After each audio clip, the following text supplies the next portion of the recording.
this started this weekend, and joint effort between all the agencies working to find Miss Gunn. He found a piece of the car, found Miss Gunn laying very close to part of that front bumper. February 15th, 2020. Fort Valley, Georgia. Investigators stood over a white Chevy Cruze abandoned on Bell Avenue, and something about it didn't sit right. The car had front-end damage, scrapes, dents, fresh. But the bumper? Gone. Not shattered in a collision, not hanging by a thread. Removed. Deliberately taken and hidden somewhere in Peach County. And the lead detective knew. Whoever had that bumper knew what happened to the 23-year-old woman who owned this car. Inside, her wallet sat untouched. Her keys were missing. Her phone had gone dark the day before. Her father had been calling nonstop. Her friends were frantic. Her apartment sat empty, door unlocked, nothing disturbed. It was the day after Valentine's Day, and Anitra Gunn had disappeared without a word. No goodbye, no warning, just silence. Before we go any further, hit subscribe, drop a like, and comment where you're watching from. This one gets dark. Anitra Lachey Gunn was 23 years old and just months away from walking across the stage at Fort Valley State University. She was a senior majoring in visual and performing arts. She sang in the school's concert and gospel choirs, and people who heard her said her voice had soul. She worked at a local restaurant, stayed close to her friends, and kept her head down in her classes. But her life hadn't been easy. When she was 17, her mother was killed in a car accident. That kind of loss changes you. Her father, Christopher Gunn, said she became the center of his world after that. They leaned on each other. She pushed forward, determined to finish what she started. By early 2020, Anitra was standing at the edge of everything she'd worked for. Graduation was close. A new chapter was waiting, but there was something pulling her back.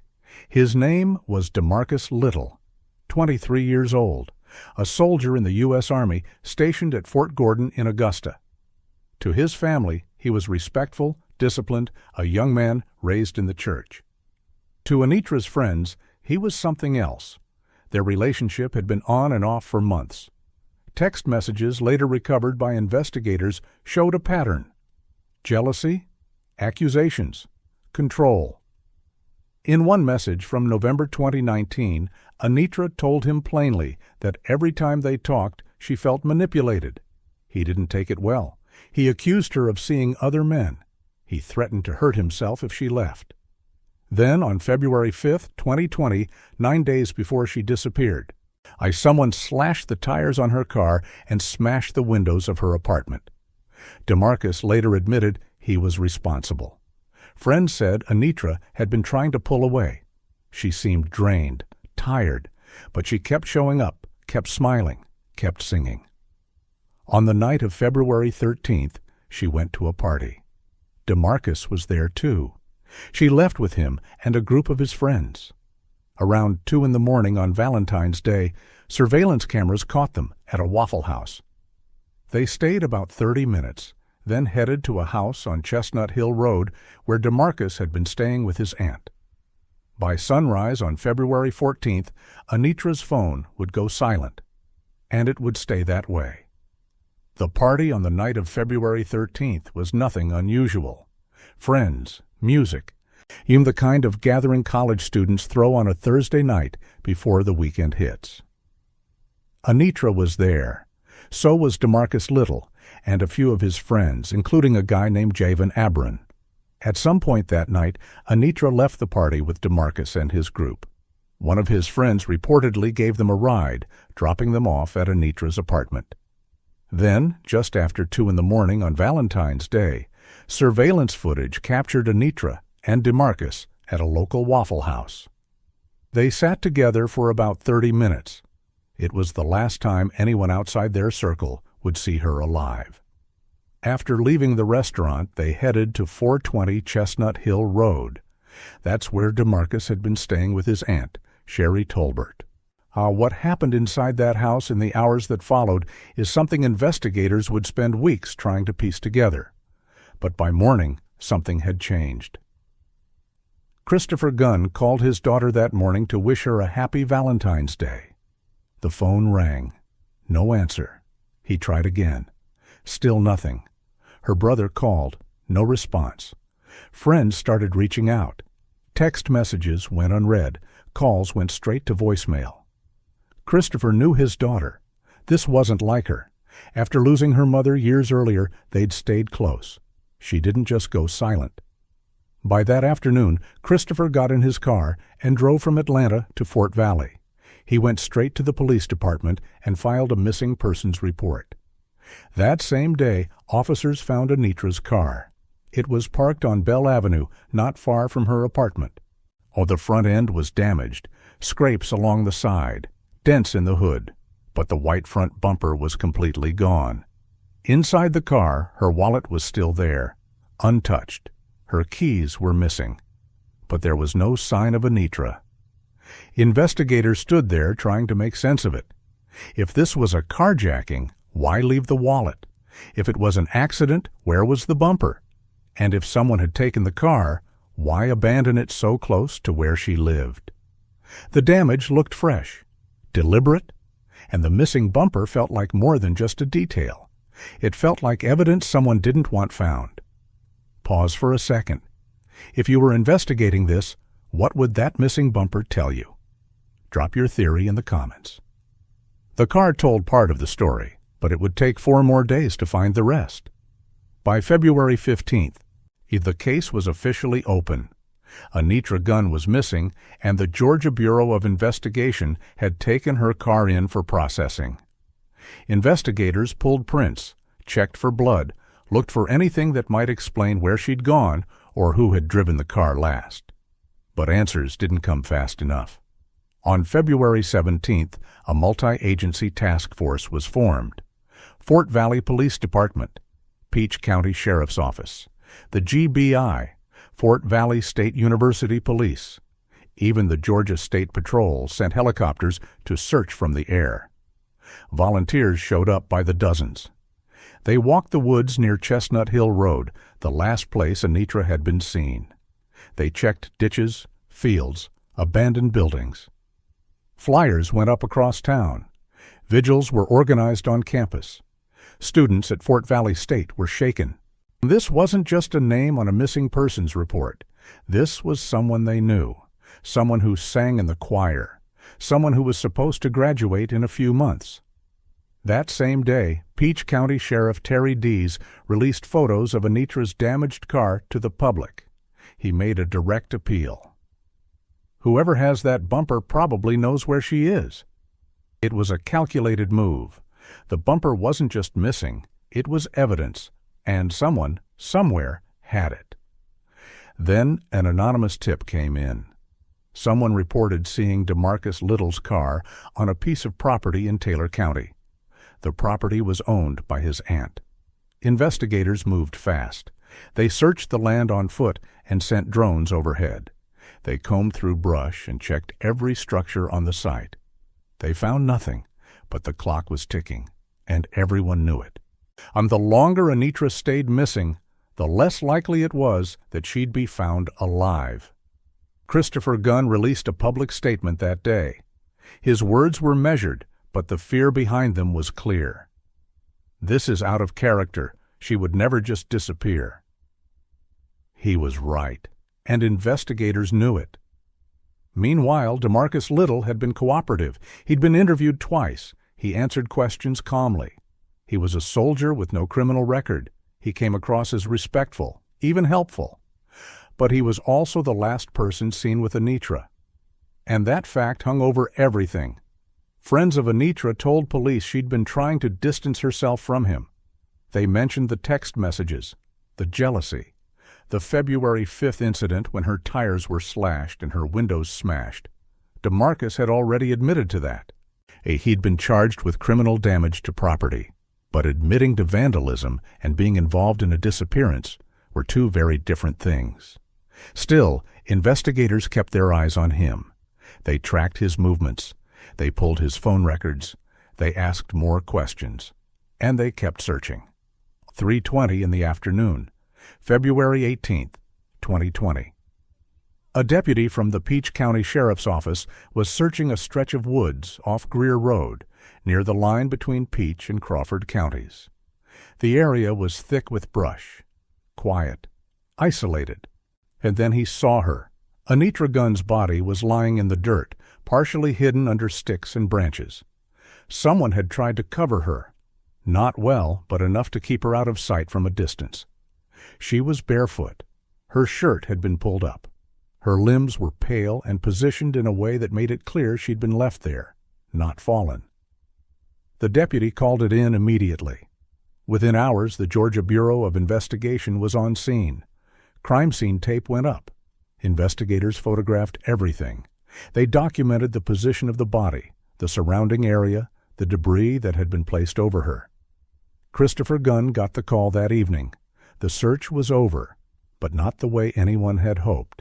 2 days later, on February 20th, Dr. Andrew Koopmeiners, a medical examiner with the GBI, conducted the autopsy. The cause of death was manual strangulation. Someone had used their hands or their arm to choke the life out of her. It wasn't quick. It wasn't an accident. It was deliberate and sustained. Dr. Koopmeiners noted injuries consistent with a struggle. There were crescent-shaped marks on her neck, possibly from her own fingernails, as she tried to fight back. Bruising on her face suggested she'd been struck or restrained. Abrasions on her hips and thighs indicated she'd been dragged.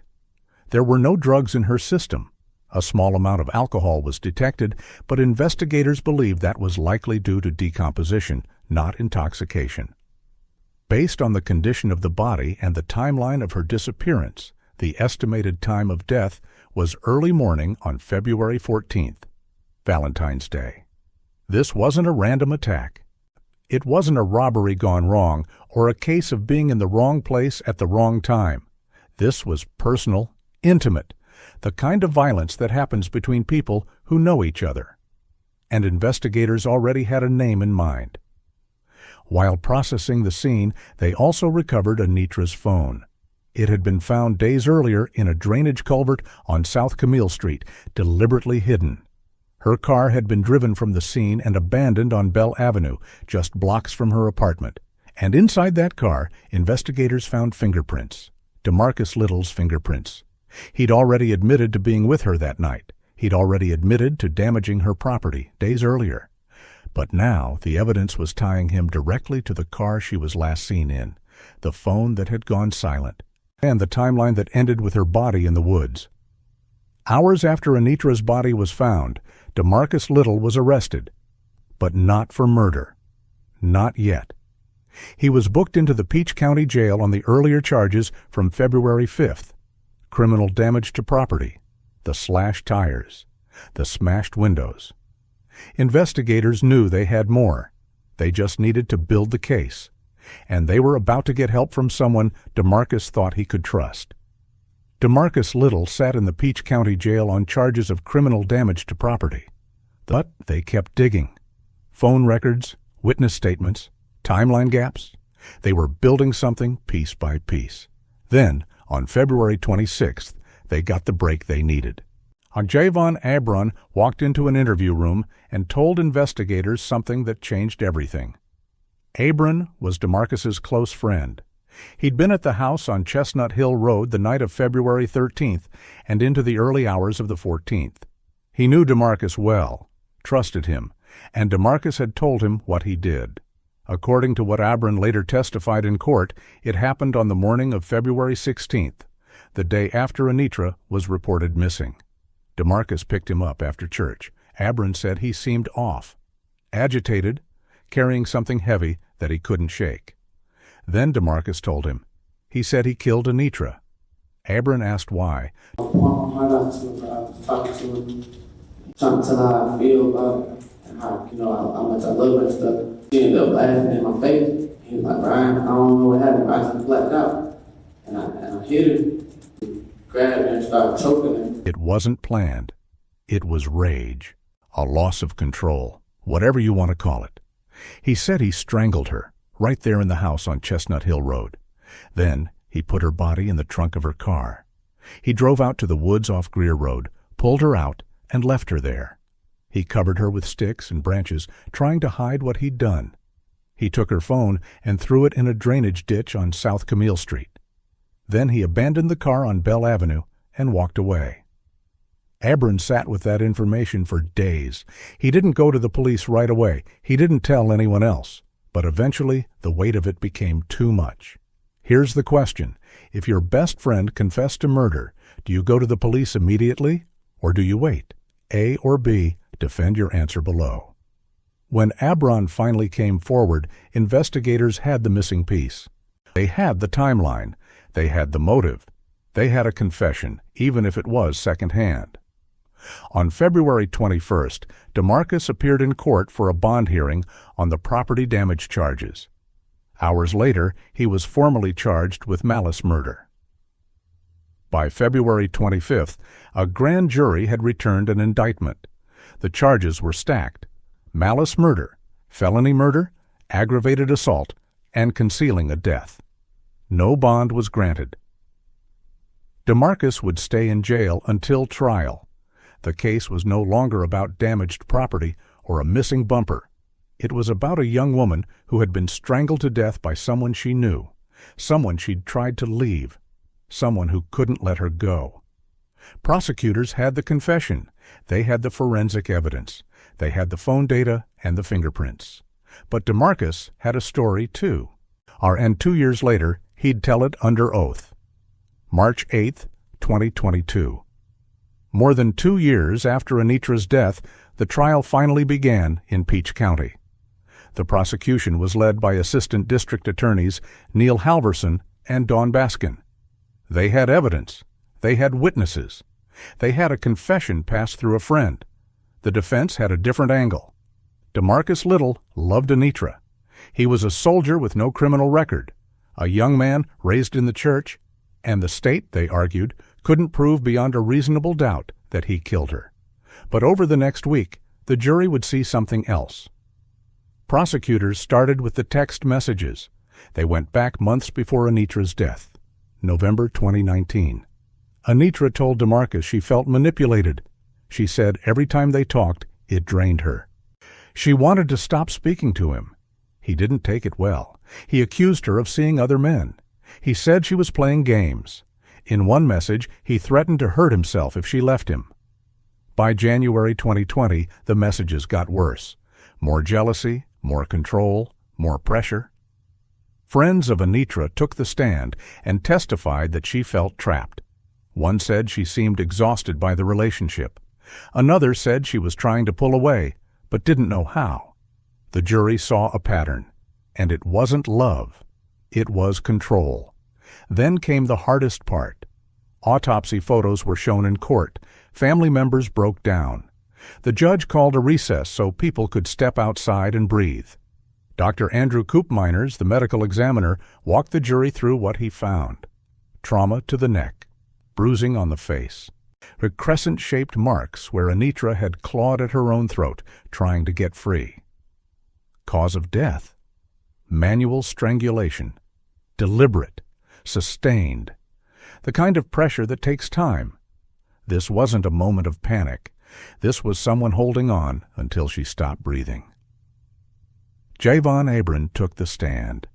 He told the jury what DeMarcus had told him: the laugh, the rage, the hands around her neck, the body in the trunk, the drive to the woods off Greer Road, the branches placed over her, the phone thrown away.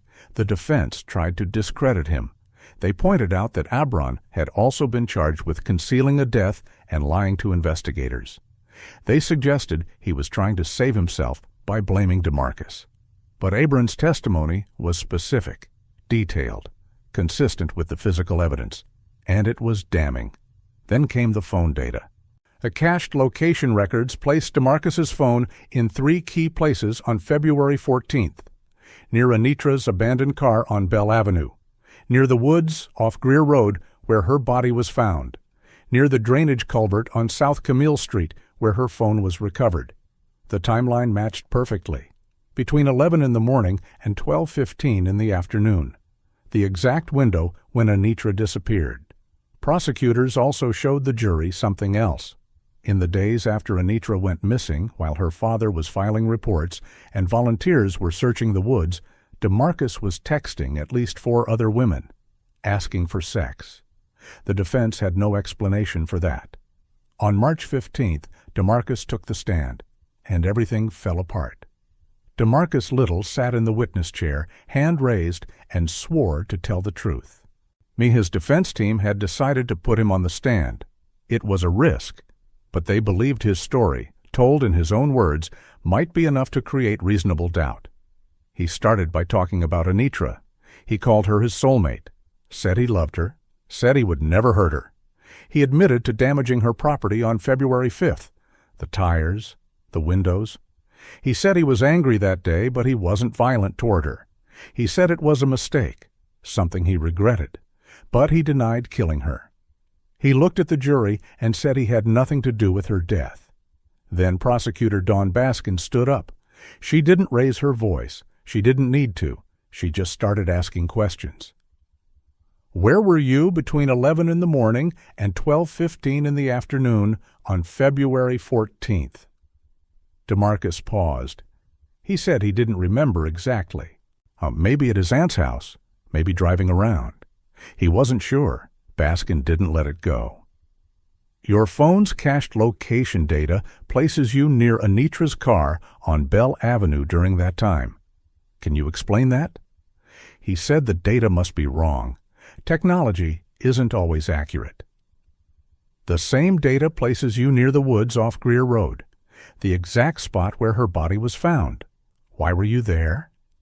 He said he wasn't. He said he'd never been to that area.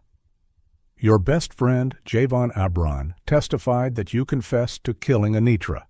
You told him you strangled her, put her in the trunk, and dumped her body in the woods. Why would he say that if it wasn't true? DeMarcus shook his head. He said Abron was lying, maybe trying to save himself, maybe confused. But it didn't happen.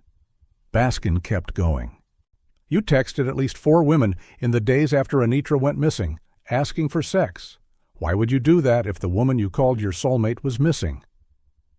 He didn't have an answer for that either. The problem was clear. He had no alibi, no explanation for the phone data, no reason why his fingerprints were in her car, no alternative theory for what happened. And the jury noticed. The defense made their final argument. They said the state's case was circumstantial. They said Javon Abron was unreliable because he'd been charged with concealing a death and lying to investigators. They said phone data could be inaccurate, that it didn't prove he was at those exact locations. But it wasn't enough. When it was the prosecution's turn to close, Neil Halverson stood in front of the jury. His voice cracked as he spoke. Say, Anitra Gunn will never breathe air on this earth again. The appropriate sentence is that DeMarcus Little never breathe free air for the rest of his life. He reminded them of the text messages, the jealousy, the control, the violence on February 5th, the confession to Javon Abron, the phone data, the fingerprints, the autopsy. He reminded them that Anitra had tried to leave, that she told DeMarcus she felt manipulated, that she wanted to move on. And he reminded them that on Valentine's Day, 2020, she was strangled to death and left in the woods, like she didn't matter. The jury left the courtroom to deliberate. 3 hours later, they came back. March 15th, 2022. The jury filed back into the courtroom. The room was silent. Anitra's family sat together, holding each other's hands. DeMarcus Little stood as the verdict was read. Count 1, malice murder, not guilty. Count 2, felony murder, guilty. Count 3, aggravated assault, guilty. DeMarcus showed no reaction. His family sat still. Anitra's family wept. Judge Connie Williford didn't wait long to hand down the sentence. Life in prison without the possibility of parole. It was the maximum sentence available under Georgia law. DeMarcus Little would never walk free again. He would die behind bars. Before the sentencing was finalized, family members were given the chance to speak. Anitra's godmother stood and addressed the court. Her voice was steady, but the pain was clear. The defendant's decision to put his hands around Anitra's neck and watch the life leave her body is unimaginable and devastating. Her name will not go away. We will make sure of that. Christopher Gunn sat in the front row and watched as the man who killed his daughter was led out of the courtroom in chains. He didn't speak. He didn't need to. His presence said everything. The verdict meant justice in the legal sense. DeMarcus Little would never hurt anyone else. He would spend the rest of his life in a cell, paying for what he did. But it didn't bring Anitra back. It didn't undo the fear she felt in those final moments when she realized the person she once trusted was killing her. It didn't erase the grief her father carried every day since Valentine's Day, 2020. And it didn't answer every question. Was the murder planned, or did it happen in a moment of rage? The jury said it wasn't premeditated, but does that really matter when the result is the same? Did anyone else know what happened before Jivon Abron came forward? If they did, they never said. And what happened to the missing bumper? It was never recovered. To this day, no one knows where it is or what it might have revealed. Anitra Gunn was 23 years old. She was months away from graduating from Fort Valley State University. She had survived losing her mother in a car crash when she was just 17. She had rebuilt her life. She had dreams. She had a future. And it was stolen. This wasn't a mystery. It was a pattern. The signs were there long before Anitra Gunn disappeared. Jealousy that turned into accusations. Manipulation disguised as love. Threats of self-harm used to control her. Property destruction as punishment. Friends who watched her pull away, who heard her say she felt drained. Anitra tried to leave. She told DeMarcus she felt manipulated. She stopped responding to his texts. She tried to move on, and he wouldn't let her go. The statistics around cases like this are brutal. 1 in 4 women will experience severe intimate partner violence in their lifetime. Most domestic violence homicides are preceded by non-fatal strangulation. And when a partner damages your property, it's not just anger. It's a rehearsal. What could have stopped this? Earlier intervention after the February 5th incident, when her tires were slashed and her windows smashed. Friends or family recognizing the danger and helping her create a safety plan.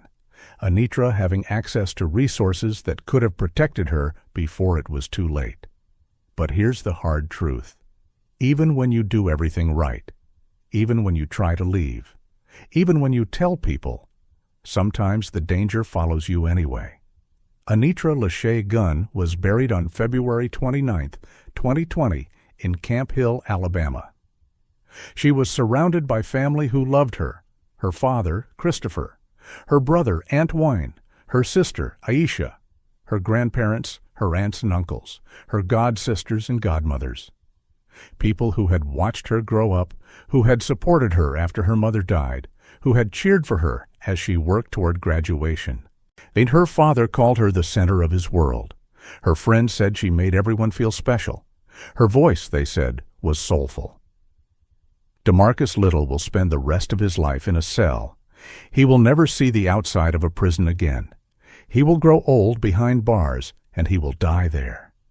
But Anitra's life, the one she was building, the one she fought for, ended in the woods on a cold February morning because someone couldn't handle being told no. She was 23 years old.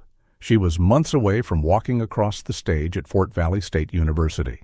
She had survived the loss of her mother. She had dreams. She had people who loved her, and all of that was stolen.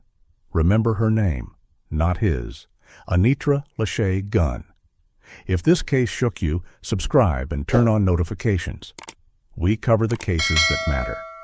The ones that don't get enough attention, and the ones that could save a life if the right person sees it.